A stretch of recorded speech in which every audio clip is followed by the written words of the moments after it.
Autograph. With me, Susan Madaris. We are coming to you from New York City, and my guest this week is Dr. Alan Sabrosky. He's joining me via satellite from Pittsburgh, Pennsylvania. Join us. Alan Sabrosky is a writer and consultant specializing in national and international security affairs. In December 1988, he received the Superior Civilian Service Award after more than 5 years of service at the U.S. Army War College as Director of Studies, Strategic Studies Institute, and holder of the General of the Army Douglas MacArthur Chair of Research. A Marine Corps Vietnam veteran and a 1986 graduate of the U.S. Army War College, Dr. Sabrosky's teaching and research appointments have included the U.S. Military Academy and the Center for Strategic and International Studies. While in government service, he held concurrent adjunct professorships at Georgetown University and the Johns Hopkins University of Advanced International Studies. His published work includes 13 books or monographs and over 160 articles, chapters, and book reviews. He is currently completing a book-length study on the U.S. use of military force as an instrument of foreign policy titled Presidential War: The Politics of Military Intervention. Dr. Sabrosky is also an editor at Veterans Today, where his latest series of articles regarding Israeli involvement in the 9/11 attacks against the United States is a shocking expose of how the Israeli Mossad planned the attacks and how the U.S. military had prior knowledge. An argument often not discussed, especially by someone like Alan Sabrosky, who is an American with Jewish ancestry. However, Sabrosky bravely addresses this sensitive and controversial topic as someone devoted to the security of the United States at any cost. So what happens when a military insider puts the devastating terror attacks of 9/11 directly at Israel's doorstep? Dr. Alan Sabrosky, thank you so much for joining us on The Autograph. My pleasure, Susan. Tell us how you make the case for Israel's involvement in the tragic 9/11 attacks. There were several different ways of doing it, Susan, and this may be a little bit more background than some of your people need, but I began to have suspicions about what had happened on 9/11 about 2 weeks after the attacks. There were several discontinuities that made no sense to me whatsoever. The behavior on the part of some of the named terrorists, these 19 Arabs on 4 planes, running around flying schools like loose cannon, not having the pilot skills to fly the aircraft, no recognition for what they had done afterwards in their own area, their own community. And it struck me that for many reasons, none of the arguments that were being given for what they did made any sense. But I then immediately forgot about it until about 2 years ago. And then I came across a video which I found to be extremely disturbing. That video was an interview with a Dutch demolitions expert named Danny Jowenko. And it concerned the collapse of the 3rd World Trade Center tower to go down on September 11th. This was the 47-story World Trade Center 7, the 3rd tallest building at the World Trade Center. Jowenko had never heard of it. Neither had I. And when you looked at the building, you saw that there was effectively no damage to any face of the building. It had not been hit by a plane. It had not been taken major trauma from debris, and it went straight down into its own footprint in about 7 seconds in what was visibly a controlled demolition. You know, and it was pretty clear that whatever those 19 named Arabs on 4 planes, 2 of them at the World Trade Center, had or had not done, they could not have had any possible effect on that 3rd building going down. Shortly after that, I came across, partly out of my own curiosity, which this definitely aroused, and a very extensive video, both of which I've cited, by the way, in some of my recent articles, which were taken on 9/11 itself from what became Ground Zero, the base of World Trade Center 1 and 2, the Twin Towers, involving police, emergency services personnel, newspaper and television correspondence, and you can see and hear secondary explosions at the base of the World Trade Center buildings. Now, planes impacting at 800 to 1,000 feet above the ground are not going to cause secondary explosions at the ground floor. And this followed over into other reports, also there on September 11th, about vans in the area, white vans. In one case, a van was picked up by police and people arrested at the access to a major bridge. The van was filled with explosives, and the two people in it were Israelis. In Bergen, New Jersey, same day, a van with several people in it had set up cameras. Before the first plane hit, they were filming the Twin Towers, and they were celebrating. High fives. It was a good thing for them. Residents called police. Police arrested them. All five were Israelis. What intrigued me, in addition to angering me, was that within days, all of these reports disappeared from the media. Most Americans don't know that a third building went down at the World Trade Center. Most have never heard about the secondary explosions reported by CNN, ABC, Fox, and others at the foundation of World Trade Center 1 and 2. None have ever heard about the vans. So I began looking at this very carefully, and one of the things that I began looking at was just what would it have taken for a special operations group of any particular nationality to have done 9/11, either by having taken control of the operation we have been told about, of the 19 named Arabs on 4 planes, or having run a parallel operation where you have 4 planes being hijacked, but there is another operation being done with those in concert. And I picked up 3 particular factors that would need to be taken into account. One was motivation, a second was expertise, and the third, the critical one, was access. Now, when it came to motivation, it's probably a very sad commentary on where we are in the world today, that there are an awful lot of countries and groups out there in the world that have either real or contrived reasons to hate America. It wasn't that way when I was a young man, but then many things weren't the same way now as they were when I was a young man. But almost all of the groups and countries that might want to do this only had a negative reason for doing it. They wanted to hurt us. The Israelis had a positive reason, and it's one that a number of their supporters had talked about from the 1990s on up, and what was called the Project for a New American Century, whose members included, by the way, later Vice President Richard Cheney, later Defense Secretary Donald Rumsfeld, and many of the so-called neoconservatives, most of them Jewish but not all, who came into the first Bush administration. Israel had a positive reason, and was get the United States involved in a war in the Middle East with a powerful, enraged, anti-Islamic strain within the American public, that they needed a catalytic event to produce this. They even talked about it in terms of another Pearl Harbor is needed to bring the American people into this fight.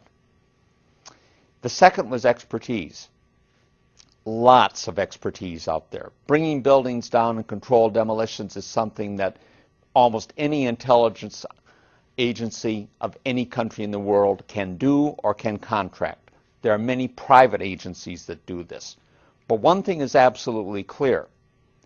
Neither those 19 named Arabs on the plane nor Al-Qaeda as an organization had the expertise, the technical expertise to do that.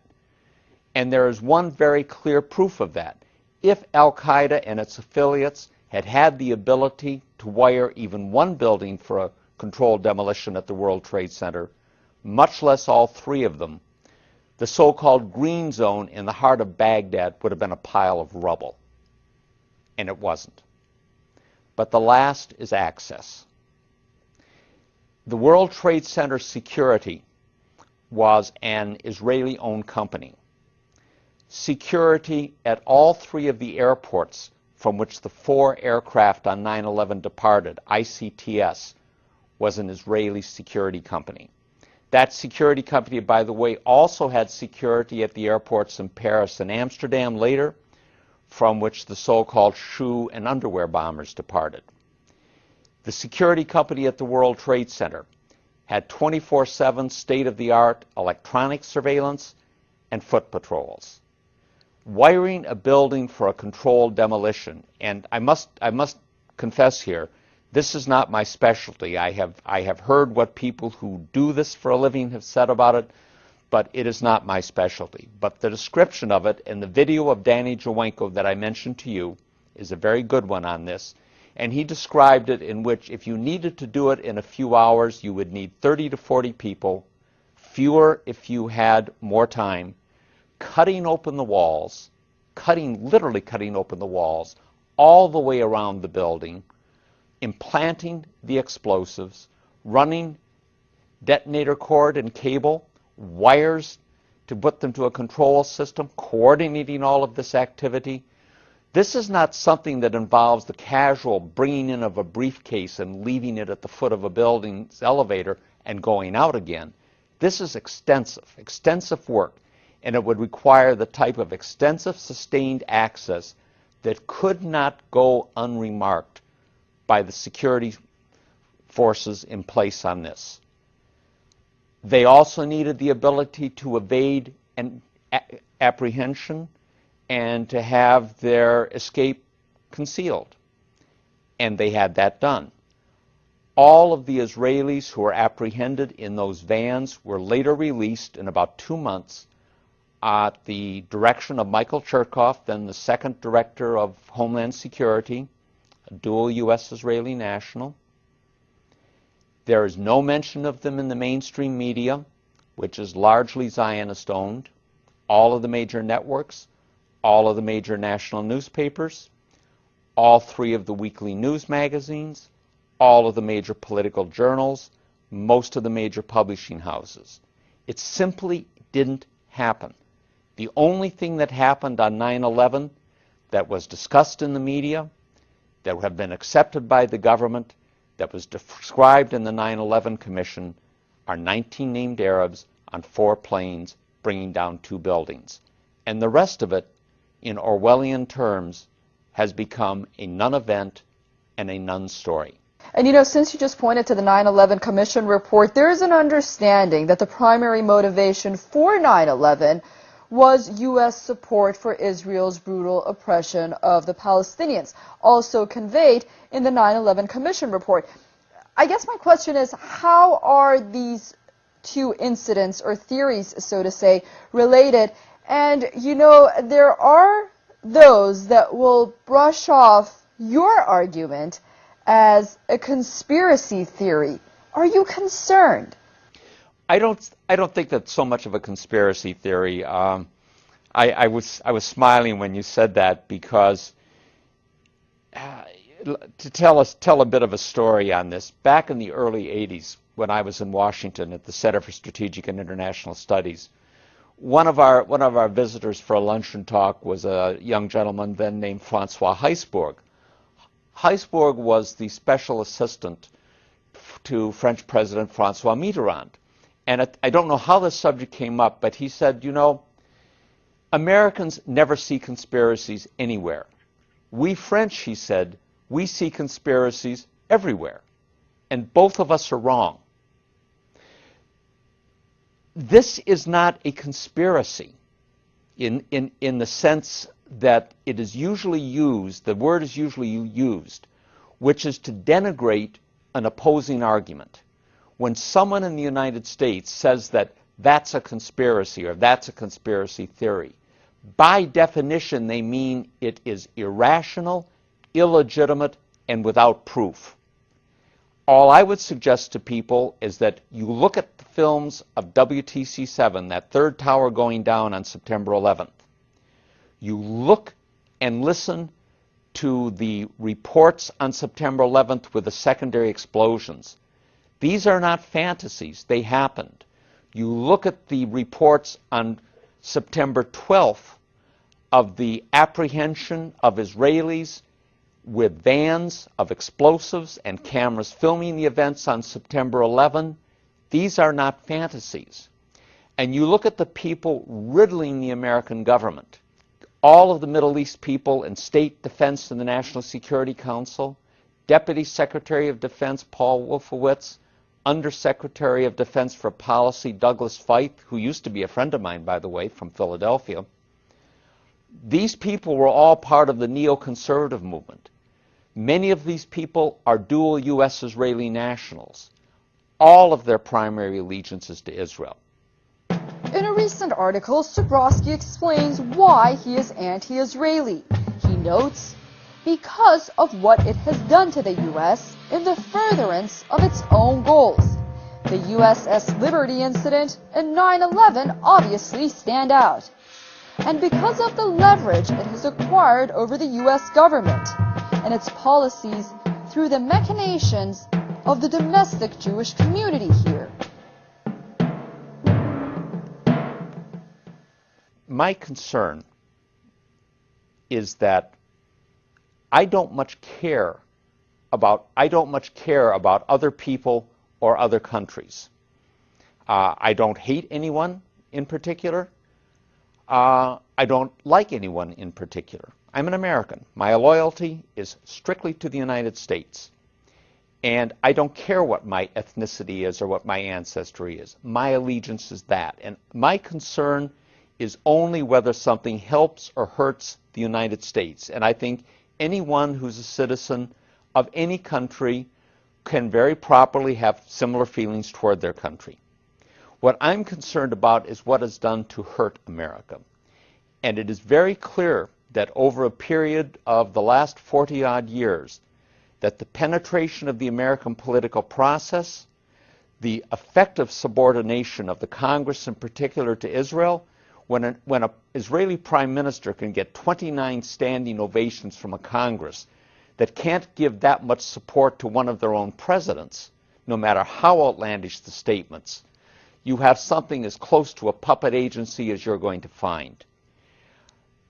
Our policy in the Middle East has for decades been manipulated increasingly in terms of what benefits Israel and not what benefits the United States, even when that policy is articulated and supported by individuals who are sworn officials of the United States government.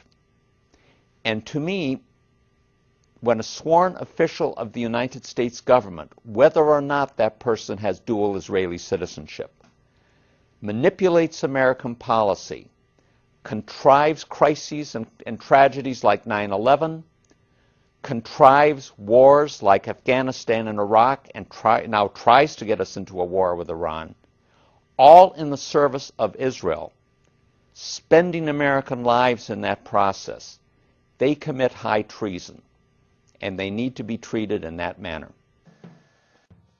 In his article, Zionism Unmasked, The Dark Face of Jewish Nationalism, Sabrosky looks at the differences between Jewish nationalism, or Zionism, and that of other countries and cultures. He argues that, first of all, Zionism is a real witch's brew of xenophobia, racism, ultranationalism, and militarism that places it way outside of a mere nationalist context. Secondly, Zionism undermines civic loyalty. Thirdly, the enemy of normal nationalist movement is the occupying power, and perhaps its allies, and once independence is achieved, normal relations with the occupying power are truly the norm. But for Zionism, almost everyone out there is an actual or potential enemy. I continue our interview by asking him about his theory. Well, I think the first thing to note, and I want to be sure that this is emphasized, is that is that Jewish nationalism or Zionism is not Judaism. It has nothing to do with Judaism. Many of the Zionists are very secular Jews. They are not practicing Jews in a religious sense. The thing that's intriguing about Zionism, and I think I use the phrase that it's a real witch's brew of xenophobia, ultranationalism, and militarism, with a nice scrap of regional imperialism built into it. Most nationalism is not like that. Most nationalism is intended to be a unifying force, but it doesn't go to such an extreme level. A second element of it is that when you have competing nationalisms, it's very, very rare to find anything that involves the level of antipathy and hatred to the other side.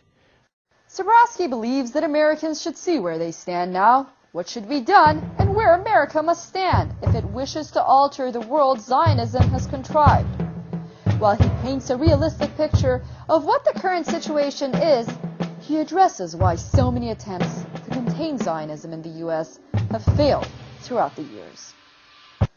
You know, a good friend of the show, James Morris, who has contributed greatly not only to this show, The Autograph, but also in raising public awareness, notably on his website, americahijacked.com. I remember him saying that he was a registered Republican for many years, but ultimately found it very hard as an American to relate to that party, or the Democratic Party for that matter, and became extremely frustrated, notably because of the government's support for AIPAC and similar organizations, and the United States support for Israel in general. Just recently he was quoted as saying that he has become an independent. But I guess my question is, and my point is, that are we seeing more public awareness, more frustration inside the United States among Americans, because the ones that I talk to seem to be very, very upset, to say the least, and they seem to feel very strongly about this issue. I think many Americans are finding it difficult to relate to their government, but the idea that there's any kind of a mass movement there because of the relationship to Israel is simply not the case. There is no vehicle for that type of opposition to have been created. There is not even an awareness on the part of most of the American people about the details of 9/11 that I mentioned to you. One of my last article was much more of a practical, how do we get the word out? And I think that if people did understand what had really happened at 9/11, you could very rapidly see a very substantial reorientation of public opinion. Dr. Alan Sabrosky, thank you so much for those comments. So much more to talk about. Unfortunately, we are out of time. Hopefully, we will see you back on The Autograph next time here in New York City. Susan, thank you very much. I sincerely hope I too can meet you there, and I'm only sorry that the missed plane connections didn't make it possible last night. No worries. It was a pleasure to have you on. Thank you, Susan. You take care. All the best wishes to you. That's all the time we have for this edition of The Autograph here on Press TV. Thank you for staying with us and watching. Remember, you can always send us your emails to The Autograph at SusanMadaris.com. We are always looking forward to them. Until next week in another show from all of us here in New York City, goodbye.